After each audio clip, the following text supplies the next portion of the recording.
ನಮಸ್ಕಾರ ಸ್ನೇಹಿತರೆ, ನಾಡುನುಡಿ ಲೈವ್ಗೆ ಸ್ವಾಗತ. ಸ್ನೇಹಿತರೆ, ಇದೀಗ ಚಿನ್ನ ಖರೀದಿ ಮಾಡೋರಿಗೆ ಗುಡ್ ನ್ಯೂಸ್ ಸುದ್ದಿಯೊಂದು ಕೇಂದ್ರ ಸರ್ಕಾರ ನೀಡಿದೆ. ಹಾಗಾದರೆ ಏನು ಆ ಗುಡ್ ನ್ಯೂಸ್? ವಿಡಿಯೋವನ್ನು ಕಂಪ್ಲೀಟ್ ಆಗಿ ವಾಚ್ ಮಾಡಿ.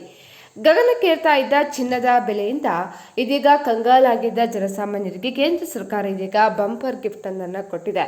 ಮದುವೆ ಸೀಸನ್ನಲ್ಲಿ ಹೇಗಪ್ಪ ಚಿನ್ನ ಖರೀದಿ ಮಾಡೋದು ಅಂದ್ಕೊಂಡವರಿಗೆ ಇದೊಂದು ಬಿಗ್ ರಿಲೀಫ್ ಅಂತಾನೆ ಹೇಳ್ಬೋದು.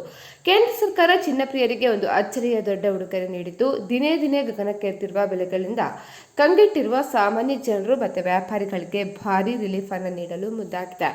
ಅಂತಾರಾಷ್ಟ್ರೀಯ ಮಟ್ಟದಲ್ಲಿ ನಡೀತಾ ಇರುವಂತಹ ಯುದ್ಧದ ಕಾರ್ಮೋಡ ಮತ್ತು ಆರ್ಥಿಕ ಅನಿಶ್ಚಿತತೆಯ ನಡುವೆಯೂ ಕೇಂದ್ರ ಸರ್ಕಾರ ಚಿನ್ನ ಮತ್ತು ಬೆಳ್ಳಿಯ ಮೂಲ ಆಮದು ಬೆಲೆಯನ್ನು ಕಡಿಮೆ ಮಾಡಿದೆ.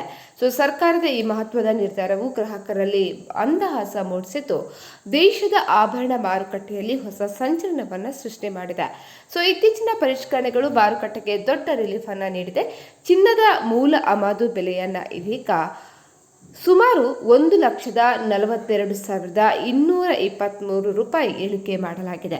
ಅದೇ ರೀತಿ ಬೆಳ್ಳಿಯ ಬೆಲೆಯನ್ನು ಇದೀಗ 2,26,096 ರೂಪಾಯಿ ಕಡಿತಗೊಳಿಸಲಾಗಿದೆ. ಕೇಂದ್ರ ಸರ್ಕಾರದ ಈ ದಿಟ್ಟ ಹೆಜ್ಜೆಯಿಂದಾಗಿ ದೇಶದಲ್ಲಿ ಚಿನ್ನ ಮತ್ತು ಬೆಳ್ಳಿಯ ಆಮದು ವೆಚ್ಚವು ಗಣನೀಯವಾಗಿ ಕಡಿಮೆಯಾಗಲಿದೆ. ಇದರ ನೇರ ಧನಾತ್ಮಕ ಪರಿಣಾಮ ಸ್ಥಳೀಯ ಮಾರುಕಟ್ಟೆಗಳ ಮೇಲೆ ಬೀರಲಿದ್ದು, ಇವೆರಡು ಅಮೂಲ್ಯ ಲೋಹಗಳ ಬೆಲೆಗಳು ಸಾಮಾನ್ಯ ಜನರಿಗೆ ಸ್ವಲ್ಪ ಮಟ್ಟಿಗೆ ಕೈಗೆಟುಕುವ ದರದಲ್ಲಿ ಲಭ್ಯವಾಗುವ ಎಲ್ಲ ಲಕ್ಷಣಗಳು ಕೂಡ ಗೋಚರಿಸ್ತಾ ಇದೆ. ಸ್ನೇಹಿತರೆ, ಈ ಬಗ್ಗೆ ನಿಮ್ಮ ಅನಿಸಿಕೆಯನ್ನು ಕಮೆಂಟ್ ಮಾಡಿ ತಿಳಿಸಿ. ಅದೇ ರೀತಿ ನಮ್ಮ ಚಾನಲನ್ನು ಕೂಡ ನೀವು ಸಬ್ಸ್ಕ್ರೈಬ್ ಮಾಡ್ಕೊಳ್ಳಿ.